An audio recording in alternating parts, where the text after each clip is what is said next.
వందనాలు, స్తుతులు, స్తోత్రములు. దయా కనికరం కలిగినటువంటి దేవుడివి, కృపా సత్య సంపూర్ణుడివి,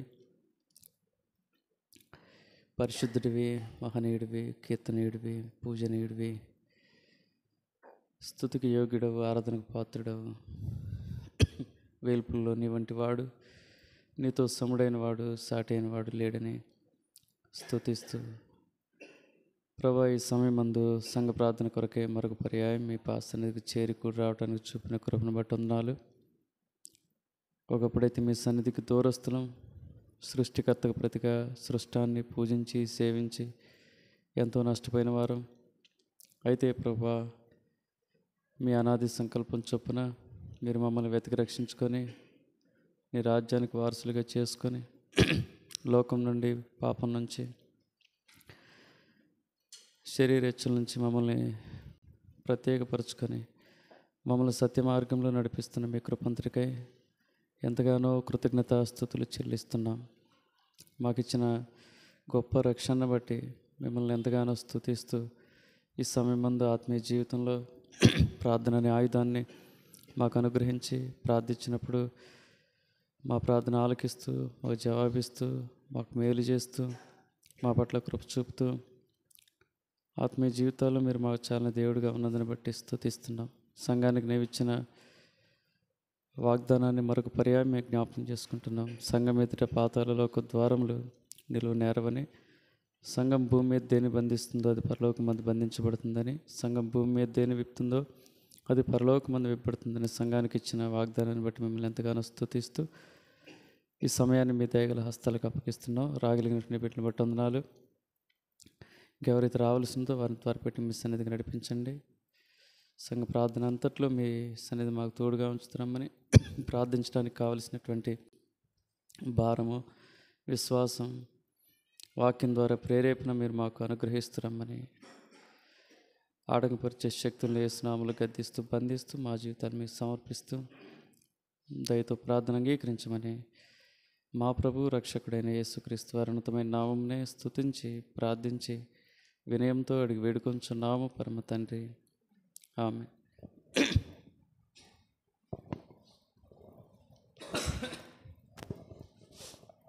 నువ్వు తగ్గితే మాకు వస్తుంది.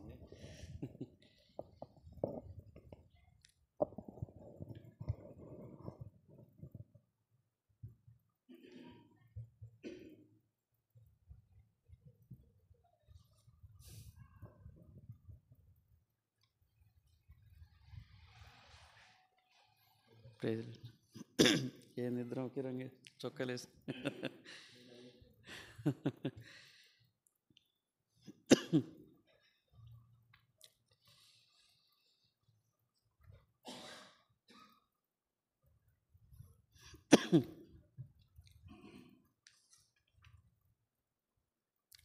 పాట సంఖ్య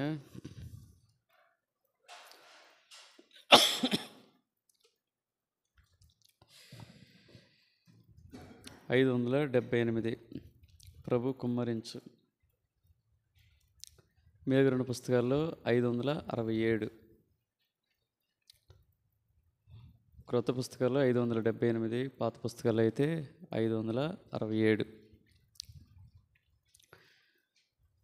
ప్రభు కుమ్మరించు, ప్రభు కుమ్మరించు, దీవెనల వర్షము కుమ్మరించుము. ప్రభు కుమ్మరించు, ప్రభు కుమ్మరించు. ఓ మా యేసు విను మా మనవి, ఓ మా యేసు విను మా మనవి. మా మధ్యకు ప్రభు రారమ్ము, ఓ మా యేసు విను మా మనవి. మా మధ్యకు ప్రభు రారమ్ము. నీ ద్వారమున చేరియున్నాము, నీ ద్వారమున చేరియున్నాము.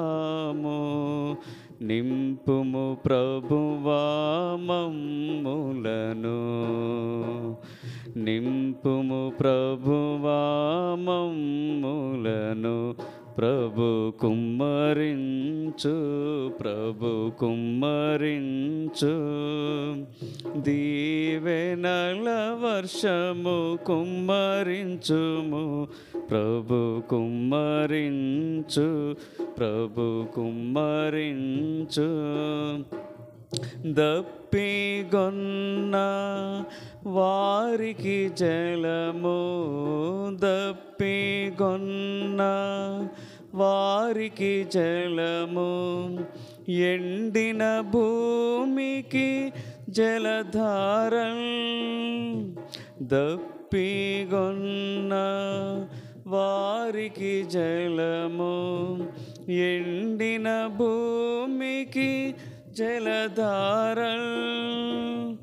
నీ సంతతిపై ఆత్మను పంపు, నీ సంతతిపై ఆత్మను పంపు, నీ దీవెనలతో నింపుము, నీ దీవెనలతో నింపుము.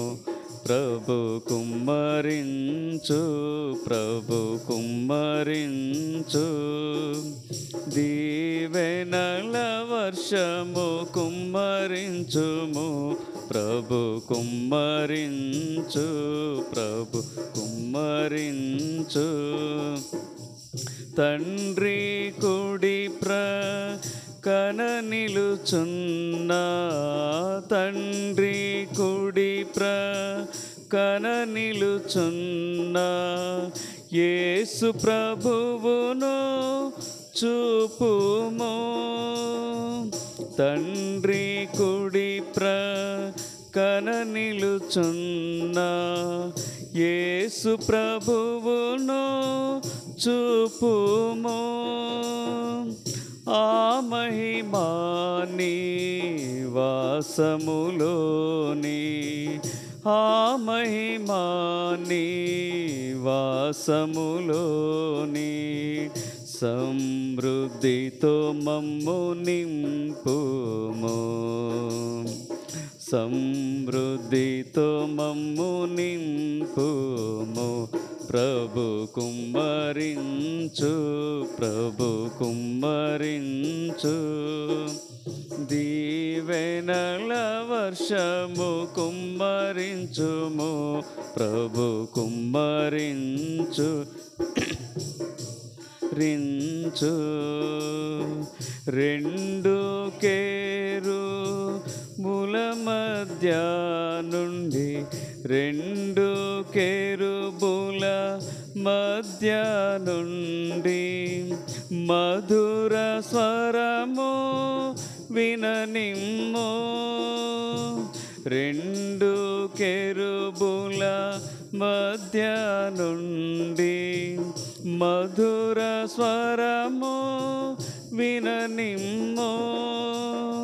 యేసుని తప్ప ఎవరిని వినక, యేసుని తప్ప ఎవరిని వినక, ఆత్మలో తృప్తి పొందెదము, ఆత్మలో తృప్తి పొందెదము. ప్రభు కుమ్మరించు, ప్రభు కుమ్మరించు, దీవెనల వర్షము కుమ్మరించుము. ప్రభు కుమ్మరించు, ప్రభు కుమ్మరించు. తెరువబడిన పరమును చూడా, తెరువబడిన పరమును చూడా, దూతలు ఎక్కుచు దిగుచుండా. తెరువబడిన పరమును చూడా, దూతలు ఎక్కుచు దిగుచుండా. నీ సంగమును అభిషేకించి, నీ సంగమును అభిషేకించి, ఘన కార్యములను జరిగించు, ఘన కార్యములను జరిగించు. ప్రభు కుమ్మరించు, ప్రభు కుమ్మరించు, దీవెనల వర్షము కుమ్మరించుము. ప్రభు కుమ్మరించు, ప్రభు కుమ్మరించు.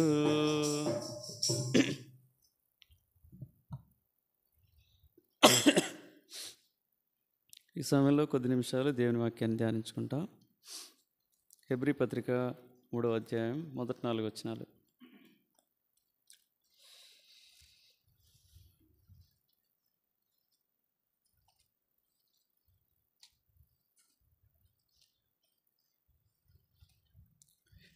హెబ్రీలకు రాసిన పత్రిక 1వ అధ్యాయము మొదటి 4 వచనాలు ప్రాముఖ్యంగా మొదటి వచనమే చదువుదాం.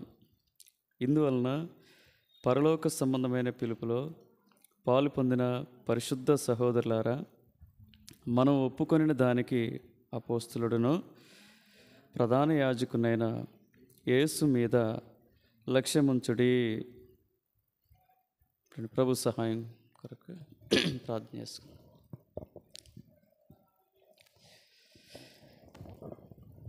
ప్రేమల తండ్రి యేసు ప్రభువా, నీ ఘనమైన ఉన్నతమైన నామాన్ని బట్టి వందనాలు. ఈ సమయంలో చదువుకున్న లేఖన భాగాన్ని మీ చేతిలో పెడుతుండగా దీవించి ఆశీర్వదించి విరిచి మాకు వడ్డించండి. నిష్ప్రయోజకునైన దాసుని దయతో కరుణించి కృప చూపి మీ ఆత్మ సహాయాన్ని అనుగ్రహిస్తున్నామని, వాక్యం ద్వారా మాతో మాట్లాడుతున్నామని యేసు ప్రభు నామమునే వేడుచున్నాం తండ్రి, ఆమేన్.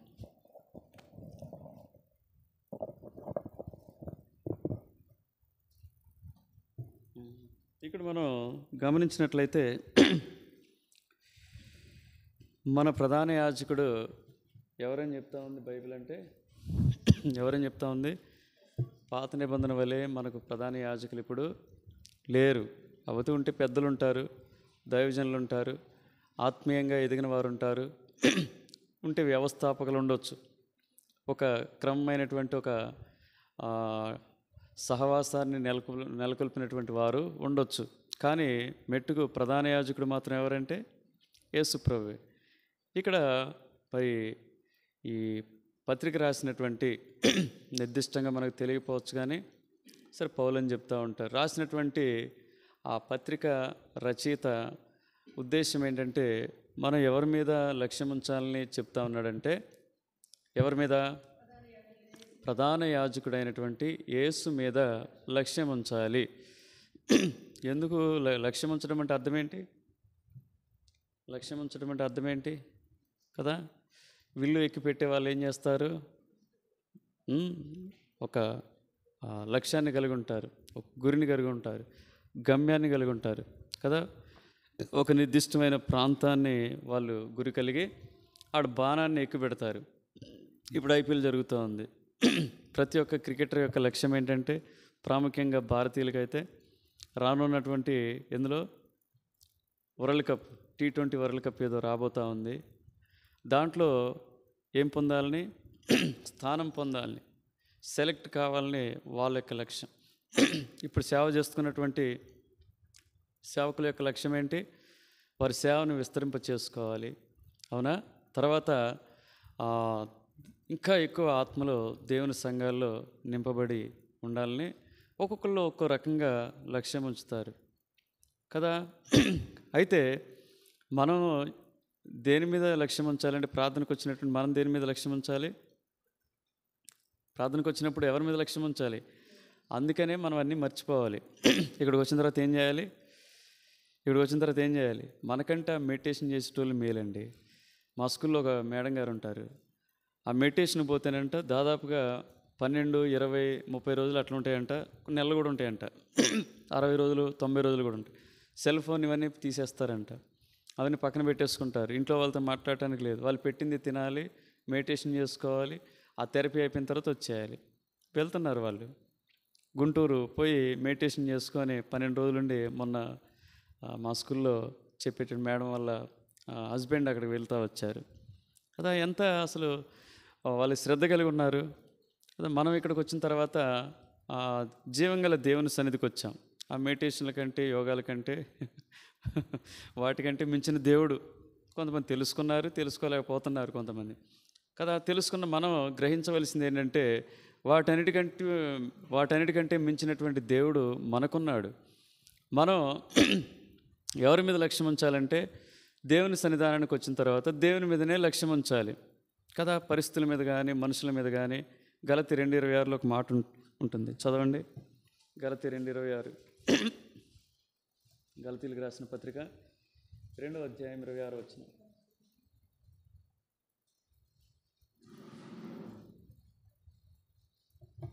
ఆరో వచనమే 26 లేదు కదా. చెప్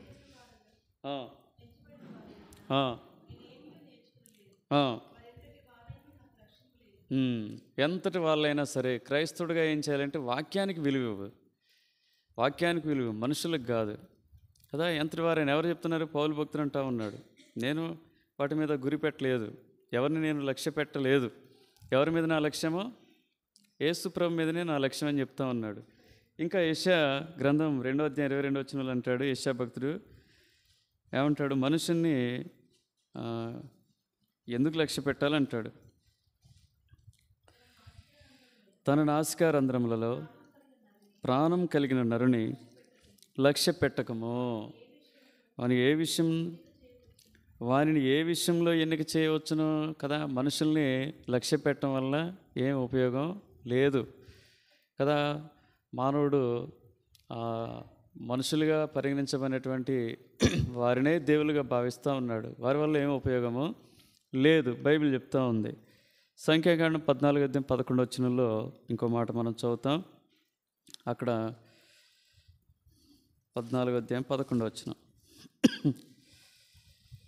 యెహోవా, ఎన్నాళ్ళ వరకు ఈ ప్రజలు నన్ను అలక్ష్యము దేవుని కోపం వస్తే, ఎప్పుడైతే మనం దేవుని లక్ష్య పెట్టకుండా ఉంటామో దేవునికి మన మీద కోపం వస్తుంది. కాబట్టి దేవుడు ఏం చేస్తాడంటే, మనం ఎప్పుడైతే దేవుని మీద లక్ష్య పెడతామో అప్పుడు దేవుడు ఏం చేస్తాడు?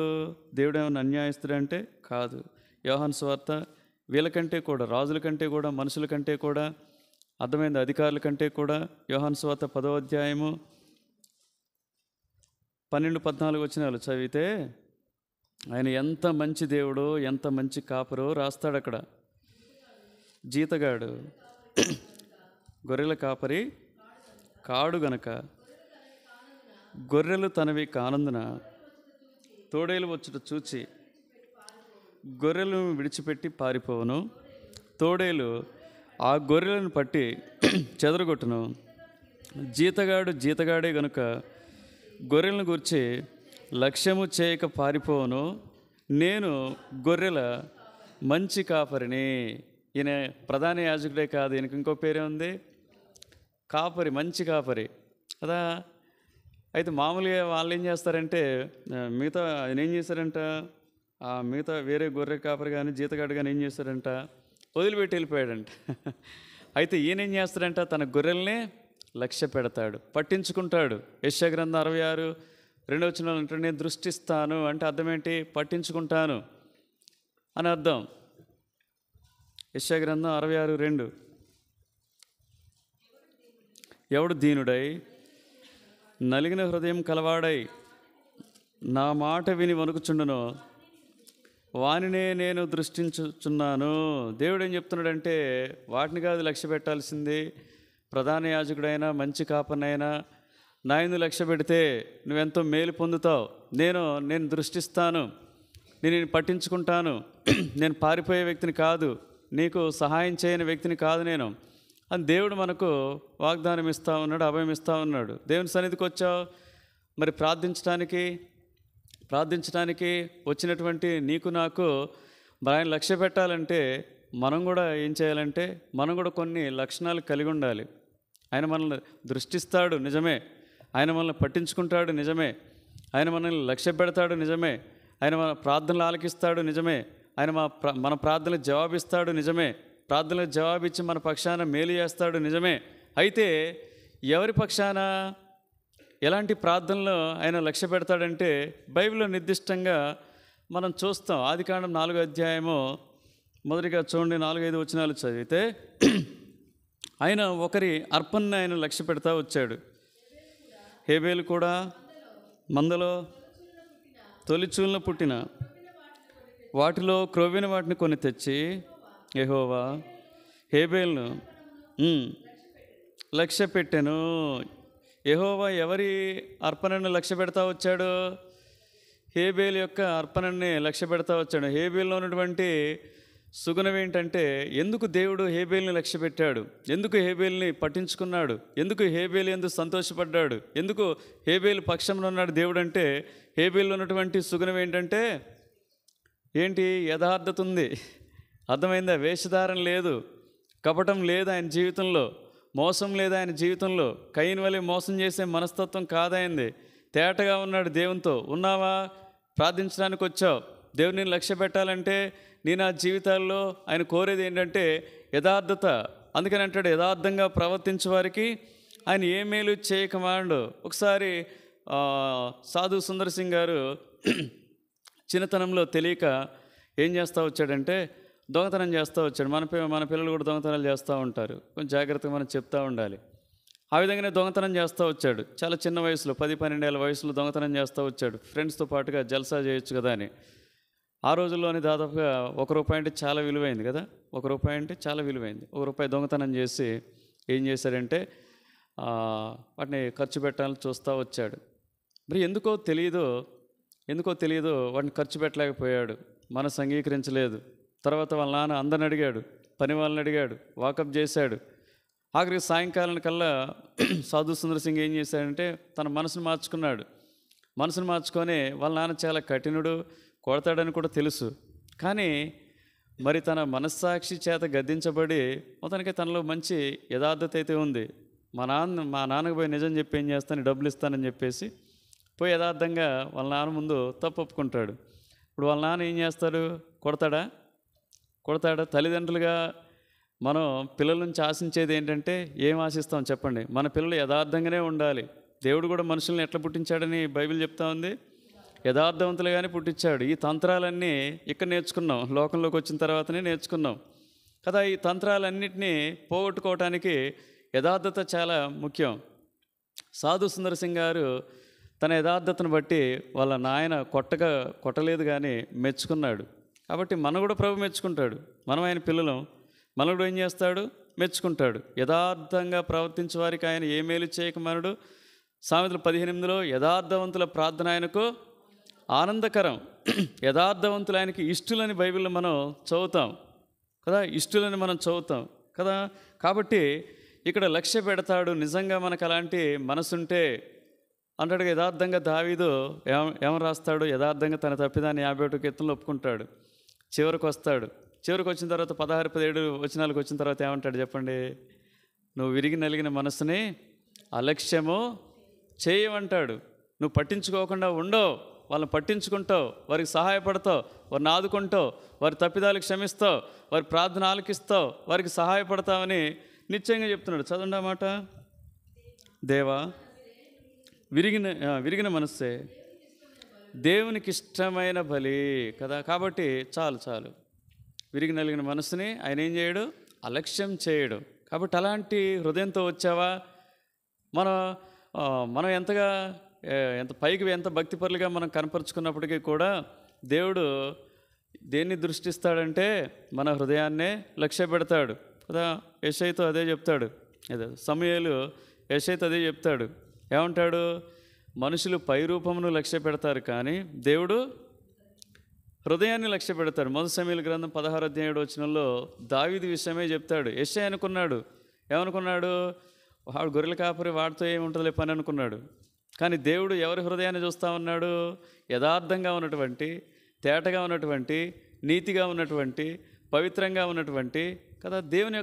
దేవుడు దావీదు హృదయాన్ని చూడగలుగుతా వచ్చాడు. కాబట్టి ప్రార్థించడానికి వచ్చినటువంటి నీవు నేను ఇలాంటి యథార్థత కలిగి ఉన్నప్పుడు ఆయన నిశ్చయంగా నిన్ను నన్ను లక్ష్య పెడతాడు, సహాయపడతాడు. రెండవదిగా నిర్గమాకాండం 2వ అధ్యాయము 25వ వచనం. ఎవరిని దేవుడు లక్ష్య పెడతాడంటే 2వ అధ్యాయము 25వ వచనం. దేవుడు ఇశ్రాయేలీయులను చూచెను, దేవుడు వారి యందు లక్ష్యముంచెను. ఎవరు వీళ్ళు? బాధలకు గురవుతా ఉన్నారు, దాస్యత్వంలో ఉన్నారు, బంధకాల్లో ఉన్నారు కదా. నువ్వు ఎలాంటి బంధకాలతో వచ్చి ఆయనకు మొరపెట్టినా బాధ పెట్టినా కదా. చాలామంది వీటి కొరకు యథార్థంగా ఎవరు, ప్రభువా నేను ఈ బంధకాల్లో ఉన్నాను, అబద్ధాల్లో ఉన్నాను, సినిమాల్లో ఉన్నాను, లేకపోతే ఈ బూతుల్లో ఉన్నాను, లేకపోతే కోపంతో ఉన్నాను, గర్వంతో ఉన్నాను, ఎవరు ప్రభు దగ్గరకు చెప్పుకోవట్లేదండి. ప్రభువా నన్ను దృష్టించు, నన్ను లక్ష్యపెట్టు, నా ప్రార్థన ఆలకించు, ఇవే అంటారు. ఎప్పుడు ప్రార్థనలో ఎప్పుడు కూడా ప్రభువుని నీకు ఏమి లేవా నీ జీవితంలో? ఏమి లేవా? ఏ బంధకాలు లేవా నీ జీవితంలో చెప్పు. ఎన్నో బంధకాలు ఉన్నాయి కదా. వీళ్ళు బంధకాల్లో ఉన్నారు, దాస్యత్వంలో ఉన్నారు కదా. వీళ్ళు ఏం చేస్తున్నారు? ఆ బంధకాలను బట్టి వాళ్ళు ఏం చేస్తున్నారు? బాధపడతా ఉన్నారు. నువ్వు బాధపడకుండా ఇక్కడికి వచ్చి మొరపెట్టడం వల్ల నీ ప్రార్థన మీద ఆయన ఏం చేయడు? నీ బంధకాలను బట్టి, అర్థమైందా, నీ ఆటంకాలను బట్టి నువ్వు ప్రభువుకు ఏమంటావు? ప్రభువుకు నీకు అవి ఎలా ఉన్నాయంటే అవి ఎలా ఉన్నాయి? అడ్డంగా ఉన్నాయి, అవి ఆటంకంగా ఉన్నవి. అవి ఏమిటో నీకు తెలుసు. ఒకని అంతరం గురించి ఒకనికే తెలుసు. కాబట్టి నీకు తెలుసు. కాబట్టి బాధపడుతున్నట్లయితే వాటి కొరకు, వాటి నుంచి నువ్వు బయటికి రావాలని ఇష్టపడుతున్నట్లయితే కదా, ప్రభు ఏం చేస్తాడంట? వాడిని లక్ష్య పెట్టలేదా? వాళ్ళు చూశాడంట. పైన 23-24 భయంకరమైన బంధకాల్లో ఉంటే వాళ్ళని చూశాడు. తన సేవకుడైన తర్వాత అధ్యాయంలో మోషేని పంపిస్తాడు. మోషే ద్వారా 14వ అధ్యాయానికి వచ్చేసరికి వారికి అద్భుతమైన విమోచన దొరుకుతుంది. 15వ అధ్యాయానికి వచ్చేసరికి అద్భుతమైనటువంటి పాట రాస్తారు వాళ్ళు, పాట పాడతారు. కాబట్టి ఇక్కడికి వచ్చావు నీవు నేను కూడా. మన బంధకాలు ఏవైతే ఉన్నాయో ప్రభువుకి ఆటంకంగా, ప్రభు పనికి ఆటంకంగా, ప్రభు ఇంటికి రాకుండా ఆటంకపరిచేవి, ప్రార్థించకుండా ఆటంకపరిచేవి, నీ జీవితాన్ని ఆత్మీయంగా ఎదగకుండా చేసేవి ఏ బంధకాలు ఉన్నాయో వాటిని ఏం చేయి? హృదయపూర్వకంగా వాటి పట్ల నువ్వు పశ్చాత్తాప భావంతో నువ్వు ప్రభువుకు చెప్పి వాటి నుంచి విడుదల పొందాలని ఆశించినట్లయితే ప్రభు ఏం చేస్తాడంటే ఆయన నీ మీద లక్ష్యం ఉంచుతాడు. లక్ష్యం ఉంచి నిన్నేం చేస్తాడు? విడిపిస్తాడు, ఆదుకుంటాడు. విడిపించిన వాళ్ళు ఎట్టుంటారు? యెషయా గ్రంథం 35:10లో నిజంగా వాళ్ళు సంతోషం గలవారై ఉంటారు. వారి తల మీద ఏముంటుందంట? నిత్యానందం ఉంటుంది. చదవండి యెషయా 35:10. యెహోవా విమోచించిన వారు పాటలు పాడచ్చు, తిరిగి సియోనుకు వచ్చెదరు, వారి తలల మీద నిత్యానందముండును. ఇలాంటి ఆనందం కావాలా నీకు? ఇలాంటి ఆనందం నీ కుటుంబ సభ్యుల నుంచి కోరుతున్నావా? ఇలాంటి ఆనందం ఇతరుల నుంచి కోరుతున్నావా? ఇలాంటి ఆనందం బంధకాల్లో ఉన్నటువంటి త్రాగుడు, వ్యసనాలు, బూతులు, చెడుతనం, అసభ్యత, మోసం, లంచగొండితనం, రకరకాల పాపాల్లో ఉన్నటువంటి వారి యొక్క విడుదలను నిజంగా కోరినట్లయితే నీ ప్రార్థన బట్టి వారికి దేవుడు మేలు చేస్తాడు. వారు కూడా ఏం చేస్తారు? సంతోషిస్తారు. వాళ్ళు కూడా సంతోషిస్తారు. కాబట్టి దేవుడు మొదటిగా యథార్థవంతుల ప్రార్థన మీద ఏం చేస్తాడు? లక్ష్యం ఉంచుతాడు. రెండోదిగా ఆయన ఎవరి మీద అంటే, ఎవరైతే తమ పాపపు స్థితిని గుర్తెరిగి దాని నుంచి బయటపడాలని ఇష్టపడతారో, దాన్ని బట్టి బాధపడతా ఉంటారో, దాన్ని వదిలించుకోవాలని ఇష్టపడతా ఉంటారో, లేకపోతే ఇతరులు ఉన్నటువంటి బంధకాల నుంచి కూడా వాళ్ళు విడుదల పొందాలని, ఈయన పొందాలని, వారు పొందాలని హృదయపూర్వకంగా కోరతారో వారిని ఆయన ఏం చేస్తారంటే దృష్టిస్తాడు. ఆనాడు ఇజ్రాయేల్ ప్రజలకు చేసినటువంటి గొప్ప కార్యాలు నా జీవితాల్లో కూడా ఆయన చేయగలడు. ఆయన అన్నాడు, ఇర్మీయా గ్రంథం 32:10 అంటాడు కదా, యెహోవాకు అసాధ్యమైనది ఏదైనా కలదా? ఇంతకంటే గొప్ప వాగ్దానం ఏం కావాలి? సంఘానికి ఇచ్చాడు వాగ్దానం. సంఘం ఎదుట పాతాళలోక ద్వారంలో నిలువునారు. సంఘం భూమి మీద దేని బంధిస్తుందో అది పరలోకమందు బంధించబడుతుంది. సంఘం భూమి మీద దేని విప్పుతుందో అది పరలోకమందు విప్పబడుతుందని దేవుడు సంఘానికి ఇచ్చినటువంటి అతి ప్రాముఖ్యమైన వాగ్దానం నీకు నాకు ఉన్నదే. కాబట్టి సంఘంతో కలిసి పోరాడు. మూడవదిగా ఆయన ఎవరిని దృష్టిస్తాడంటే కీర్తనలు 138:6 ఎవరిని ఆయన లక్ష్య పెడతాడంటే యెహోవా మహోన్నతుడైనను, ఆయన దీనులను లక్ష్యపెట్టును, ఆయన దూరము నుండి గర్విష్ఠులను బాగుగా ఎరుగును. దేవుని ప్రార్థించడానికి వచ్చావు, అనేక పర్యాయాలు ఏమంటావు? మన ఆలోచన ఏంటి? ఎట్లా వస్తుంది తెలుసా? ఇవాళ నేను ప్రార్థన చేయాలి, నా ప్రార్థన దేవుడు ఖచ్చితంగా వినాలి. మంచిదే, ఈ ఆలోచన మంచిదే. అయితే దేవుడు మనల్ని ఆశించేది ఏంటంటే, ఎలా ఉంది ఆత్మీయ జీవితం? నిజంగా మనం దీనత్వాన్ని యేసు ప్రభు అనేక పర్యాయాల్లో ఎలా ప్రార్థించాడు చెప్పండి. ఒక్కొక్కసారి ఆయన దేవుణ్ణి ఏం చేస్తూ వచ్చాడంటే, ఒక అధికారంతో కూడా ప్రార్థించాడు, కాదని మనం చెప్పడం లేదు. కానీ ఎక్కడ గమనించినా సరే తను తగ్గించుకొని దీనునిగా ఏం చేస్తూ వచ్చాడంటే, తండ్రి వైపు చూస్తూ వచ్చాడు. తండ్రి ఏం చేస్తూ వచ్చాడు? యోహాను సువార్త గొప్ప రుజువు. యేసు ప్రభు సాక్ష్యం చెప్తాడు. ఏం సాక్ష్యం? 11వ అధ్యాయంలో, నువ్వు ఎల్లప్పుడూ నా మనవి ఆలకించున్నావని నేను ఎరుగుదును అంటాడు. ఏంటండి, ఎంత అద్భుతమైనటువంటి మాట అది! ఎల్లప్పుడూ ఆయన విన్నాడు. ఎందుకు విన్నాడు చెప్పండి? ఎంత తగ్గింపు, ఎంత దీనత్వం తన జీవితంలో కదా! ఎట్లా ఉన్నాడంట? తాను శరీరధారిగా ఉన్న దినాల్లో హెబ్రీలకు రాస్తుంటాడు, కన్నీటితోనూ రోదనతోనూ ఏం చేస్తూ వచ్చాడు?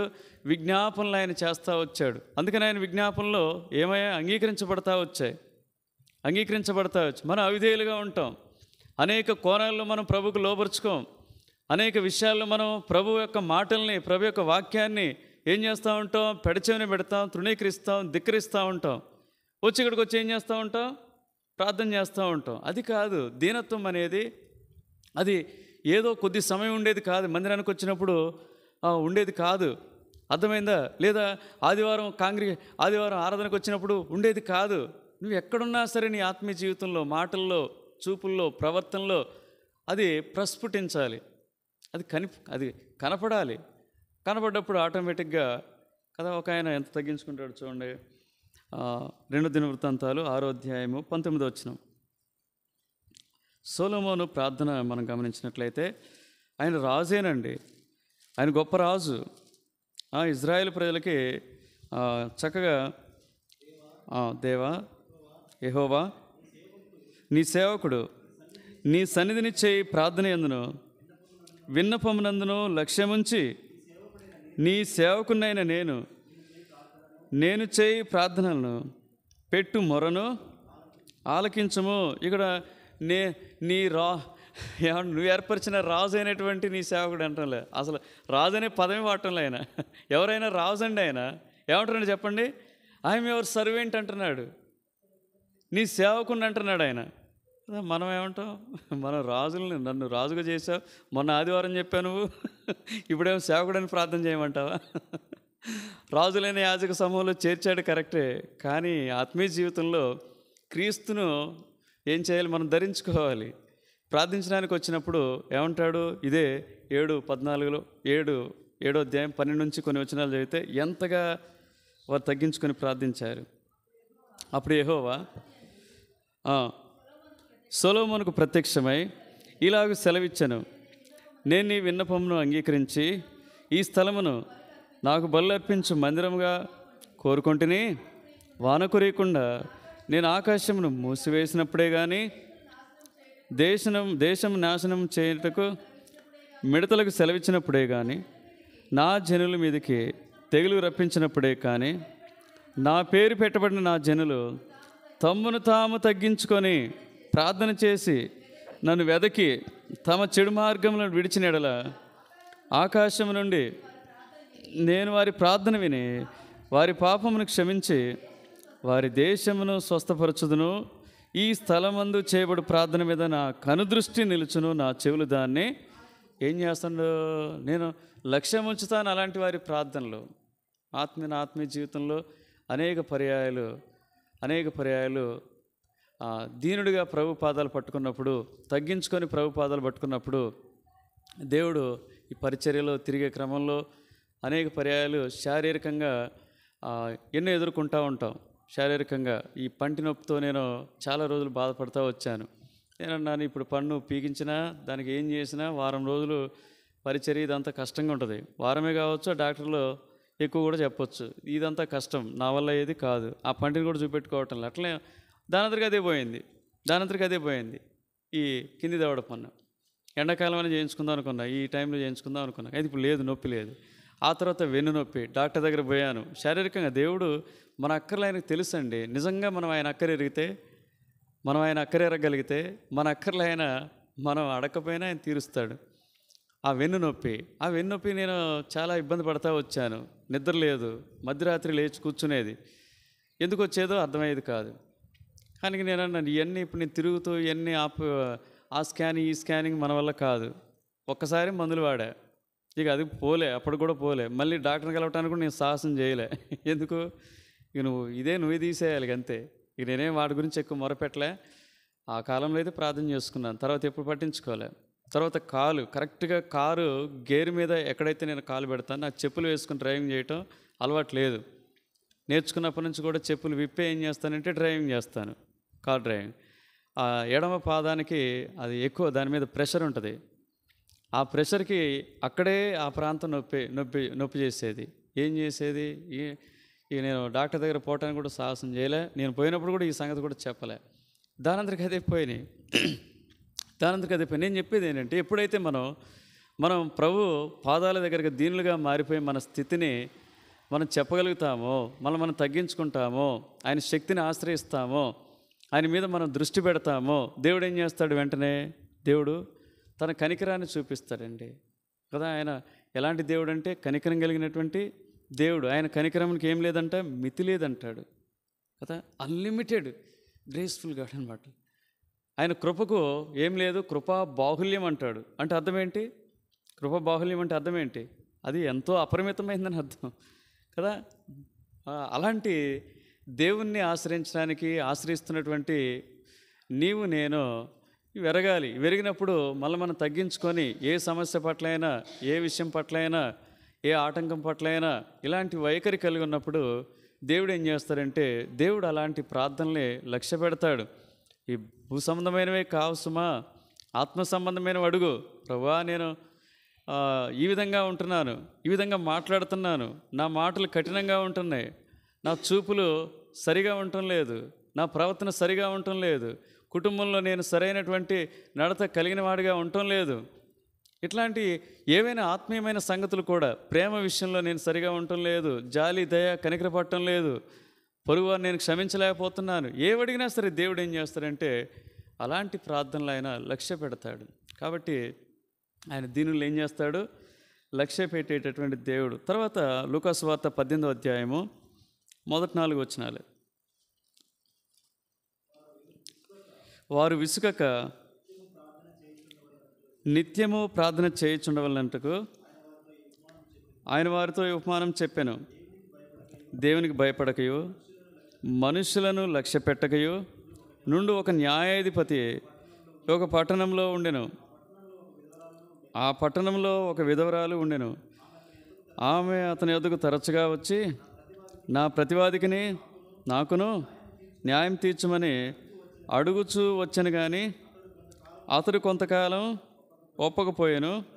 తర్వాత అతడు, నేను దేవునికి భయపడకయు మనుష్యులను లక్ష్య పెట్టకయు ఉండినను ఈ విధవరాలు నన్ను తొందర పెట్టుచున్నది గనుక ఆమె మాటిమాటికి వచ్చి గోజాడకుండానట్లు ఆమెకు న్యాయం తీర్చునని తనలో తాను అనుకున్నాను. ఈయన సాధారణ న్యాయాధిపతి.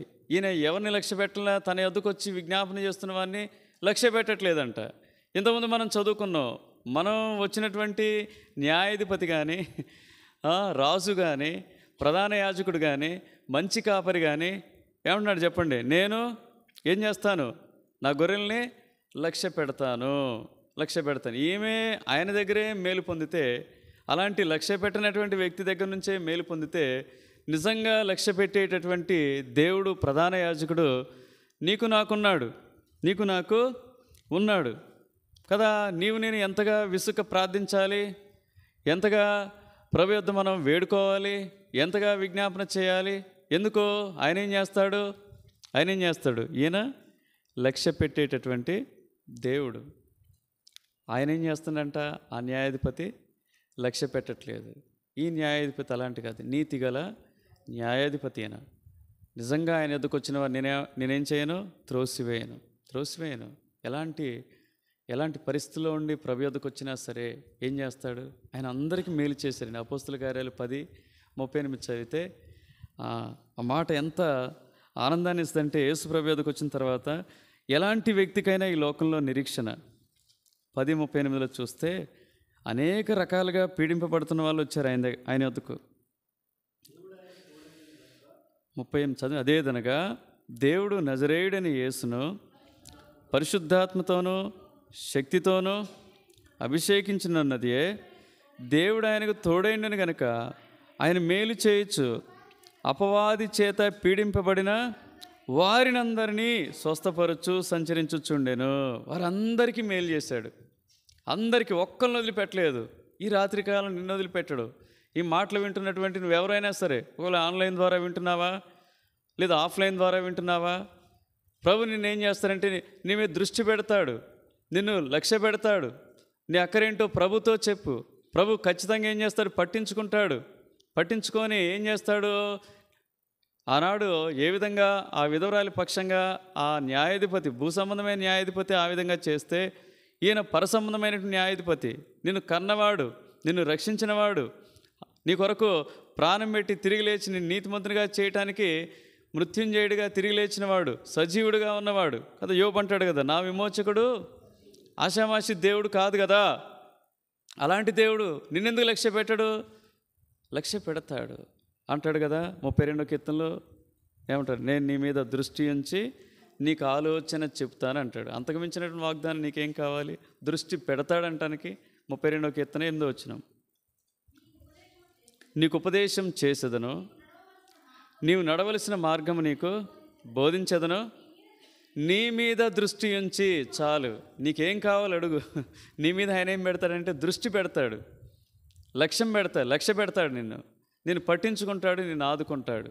చివరిగా 1 పేతురు 5వ అధ్యాయం 7వ వచనం, మీరన్నీ జ్ఞాపకం ఉంచుకొని ప్రార్థించాలి. మొట్టమొదటిగా ఏంటి, ఆయన ఎవరిని దృష్టి పెడతాడు, యథార్థవంతుల్ని. రెండవది బాధల్లో ఉండి బంధకాల్లో ఉన్న వారిని ఏం చేస్తాడు ఆయన, వారు నిజంగా మొరపెడితే లక్ష్య పెడతాడు. మూడవది దీనిలో ఆయన లక్ష్య పెడతాడు, తమ జీవితాల్లో ప్రభుని చూపించాలి. ఆ తర్వాత 4వది విసుగకుండా ఎవరైతే ప్రభుని అడుగుతూ ఉంటారో వారిని ఏం చేస్తాడైనా లక్ష్య పెడతాడు. మనం విసుగకుండా ప్రార్థించాలి. 5వది 1 పేతురు 5:7, ఆయన మిమ్మును గూర్చి చింతించున్నాడు గనక మీ చింత యావత్తు ఆయన మీద వేయుడి.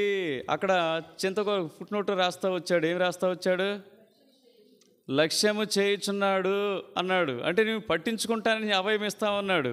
మిమ్మల్ని గురించి ఆయన కదా యెషయా 63:9 అంటాడు, వారి యావత్ బాధలో ఆయన బాధ నొందెను. కాబట్టి నేను పట్టించుకొని దేవుడు ఉన్నాడు అనుకుంటున్నావా, లేదు. పట్టించుకునే దేవుడైనా ఖచ్చితంగా ఏం చేస్తాడంటే నీ మొరాలకిస్తాడు, నీకు జవాబిస్తాడు, నీకు మేలు చేస్తాడు, అర్థమైంది, నీ కార్యాన్ని సఫలం చేస్తాడు. ఆ తర్వాత ఏం చేస్తాడు, నీ పట్ల ఆయన కనికరపడి కృపనిచ్చి నిన్ను ఆదుకుంటాడు, నిశ్చయంగా ఆదుకుంటాడు. భగత్ సింగ్ గారు తన చింత యావత్తు ఎవరి మీద వేసేదంటే దేవుని మీద వేసేది. ఒకసారి మీటింగ్స్ అయిపోయినాయి, మద్రాసులో మీటింగ్స్ అయిపోయిన తర్వాత అన్నీ లెక్కలు చూసుకున్నారు. ఒక బిల్లు చెల్లించలేకపోతా ఉన్నారు. ఎంత బిల్లు అంటే 680 రూపాయలు. ఎంత బిల్లు, 680 రూపాయలు బిల్లు చెల్లించలేకపోతా ఉన్నారు కదా. ఈనాటి సేవకులు అయితే ఏం చేస్తారు, బహిరంగంగా సిగ్గు లేకుండా ప్రకటన చేస్తారు, మేము ఇంత భారభరితమైన పరిచర్య చేస్తున్నాం, ఇక్కడ ఒక QR కోడ్ పెట్టాం, ఇక్కడ ఫోన్ నెంబర్లు పెట్టాం, ఇక్కడ అకౌంట్ నెంబర్లు పెట్టాం, మీ డబ్బులని పంపండి, మేము సేవ చేస్తూ ఉంటాం. దుర్మార్గులు, దుష్టులు కదా. అట్లాంటి పనులు భగత్ సింగ్ గారు చేయరు. దేవుడు ఆయన ఏర్పరచుకున్నాడంటే మిగతావన్నీ కూడా ప్రొవైడ్ చేస్తాడు, అంతే కదా. ఇప్పుడు నన్ను దేవుడికి నడిపించాడు. నేను ఇప్పుడు చెప్తాను, నేను దేవుని మహిమ కొరకే, దేవుడే సాక్షి. ఎప్పుడు మేము దేహి అని ఎవరిని అడగలే, అన్నీ ఒక్కొక్కటి. ఇక్కడేం లేదు, పరదాలు ఉండేవి, ఇప్పుడేమొచ్చినాయి, గోడలు వచ్చినాయి. కుర్చీలు లేవని కుర్చీలు లేవు, ఇప్పుడేమొచ్చినాయి, కుర్చీలు వచ్చినాయి. ఎడ కూర్చున్నాం మనం, ఏమేసుకున్నాం, బరకాలు వేసుకుని కూర్చున్నాం. ఇప్పుడేమొచ్చినాయి, చాపలు వచ్చినాయి. ఏమన్నది, ఇదిగో ఫస్ట్ మాకు చిన్న హ్యాండ్ మైక్ ఉండేది, తర్వాత బై గాడ్స్ గ్రేస్ మీలో పెద్ద పట్టుకొచ్చారు. వాళ్ళు ఏ పర్పస్లో కొనుక్కున్నారు కానీ అద్భుతంగా అది వాడబడ్డది. ఆ తర్వాత ఇప్పుడు 50,000 పెట్టి ఒక మ్యూజిక్. ఒకప్పుడు ఆన్లైన్ అంటే మనకు తెలియదు. ఇప్పుడు వాక్యం ఇట్లా దేవుని కృప కాదు ఇది? ఇవ్వట్లేదా దేవుడు? దేవుడు అన్యాయస్తుడా చెప్పండి? కాదే కాదే. మరి ఎందుకు అడుక్కోవటం? మీ చింత యావత్తు కదా, మీ చింత యావత్తు ఎవరి మీద ఏమన్నాడు? 680 రూపాయల గురించి వస్తే అక్కడ అన్నారంట, అయ్యా మరి ఏం చేద్దాం అన్నారంట పెద్దలు. ఆ మొత్తం అకౌంట్ చూసి ఆయన ఏం చేద్దామన్నారంట. ఏం చేద్దామేంటి? ప్రార్థన చేద్దాం. ఇప్పటివరకు మనకు సహాయపడింది ఎవరు? దేవుడే. ఈ సహాయం కూడా, ఈ బిల్లు కూడా ఎవరిని కట్టమని చెబుదాం? ఆయన్నే కట్టమని చెబుదాం అని మోకరించి ప్రార్థన చేస్తూ వచ్చారంట. మోకరించి ప్రార్థన చేస్తూ వస్తే మరుసటి రోజు వీళ్ళకి ఎంత కావాలి? 680 రూపాయలే. మరుసటి రోజు ఒక మనీ ఆర్డర్ వచ్చిందంట. ఎక్కడి నుండి వచ్చిందో మరి ఎవరు పంపించారో మనకైతే తెలియదు, కానీ వచ్చిందని ఆ పుస్తకం నేను చదువుతూ వచ్చాను, సాక్ష్యం వింటూ వచ్చాను. అయితే ఆ కవర్ తెరిచి చూడగా ఎంత ఉన్నాయంట? 680 రూపాయలు ఉన్నాయంట.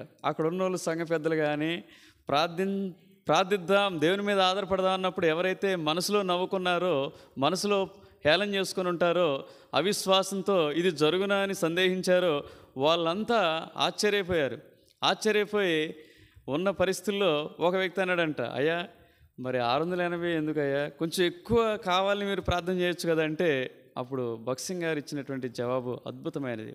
అయ్యా మనకు కావలసినప్పుడల్లా ఇస్తూ ఉంటే దేవుడు, అంటే మన ద్రవ్యాన్ని దేవుడే మోస్తూ ఉన్నప్పుడు ఆయనకు మించినటువంటి ఇంకెవరున్నారు చెప్పండి? బ్యాంక్ ఉందా చెప్పండి? మనకు కావలసినప్పుడల్లా ద్రవ్యం ఇస్తున్నప్పుడు ఆయన్నే మోయనివ్వండి మన ద్రవ్యాన్ని. మనకు కావలసినప్పుడల్లా ఏం చేయొచ్చు? అడగొచ్చు, ఆయన ఇస్తాడు కదా. అదే అంటాడు కీర్తన 55:22 అంటాడు కదా, ఏమంటాడు? నీ భారము యెహోవా మీద మోపుము, ఆయనే నీ కార్యమును సఫలపరచును. సామెతలు 16:3 ఏమంటాడు అక్కడ? నీ పనుల భారము యెహోవా మీద ఉంచుము. ఏమంటాడు ఇక తర్వాత? నీ ఉద్దేశములు సఫలమగును కదా. ఇంతకు మించిన వాగ్దానాలు ఇవన్నీ లేవా నీకు? ఈనాడు కూడా వీటిని భారమే వేయవే. ఆయన మీద భారం వేయరండి. ఎప్పటికీ మనుషుల వైపు, పరిస్థితుల వైపు ఎవరైనా చేస్తారా అని ఇవే. కానీ నిజంగా ఇలాంటి సాక్ష్యాలు ఎక్కడ సంఘాల్లో లేవు. ఇలాంటి సాక్ష్యాలు ఎక్కడ చెప్పేటోళ్ళు కూడా లేరు. సాక్ష్యాలంటే మళ్ళీ యూట్యూబ్లో వెతికారు, ఆయన దొంగ సాక్ష్యాలే. ఆయన కొంతమంది రక్షణ సాక్ష్యాలు మంచివే, కానీ మిగతా చెప్తుంటారు వ్యాధులు పోయినాయి, బాధలు పోయినాయి చెప్తుంటారు. నిజంగా వాళ్ళకి బుర్ర లేదనే నేను చెప్తాను. అవే సాక్ష్యాలు. పాపం నుంచి నేను ఎట్లా విడిపించిండు దేవుడు. అది నువ్వు పరిస్థితుల్లో ఉండగా, నువ్వు ఎట్లా ప్రభు మీద ఆధారపడ్డావు, కఠినమైన పరిస్థితుల్లో ఉండగా ఎలా నీకు మేలు చేసి, ఇవి కదా చెప్పాల్సింది ప్రజలకి. ఏవో చెప్తూ ఉంటారు, ఆ విధంగా కాదు. ప్రభు మీద నువ్వు యథార్థంగా ఆధారపడితే ఇట్టి సాక్ష్యాలు చెప్పగలుగుతావు. కాబట్టి ఆయన యథార్థవంతుల్ని లక్ష్య పెడతాడు. తర్వాత బాధపడే వారి మీద లక్ష్యం ఉంచుతాడు. దీనులను లక్ష్య పెడతాడు. విసుక్కుండా ప్రార్థించేవారిని లక్ష్య పెడతాడు. చింత ఆయన మీద వేసే వారిని లక్ష్య పెడతాడు. గుర్తుపెట్టుకో, ఆయన మీద వేయని చింత ఆయన నేనేం చేస్తాడంటే పట్టించుకుంటాడు. ఆ చింత నుంచి నిన్ను విడిపిస్తాడు. దేవుడి మాటలు తీర్చు. శివుని ద్వారా జరుగుతున్న పరిచర్య కొరకు ప్రార్థించండి. ప్రవచితమైతే రేపు ఒక్కరోజు గ్యాప్ తీసుకుని ఎల్లుండి నుంచి మనం స్వార్థకు వెళ్తాము. ఉదయకాలం ఏ గ్రామం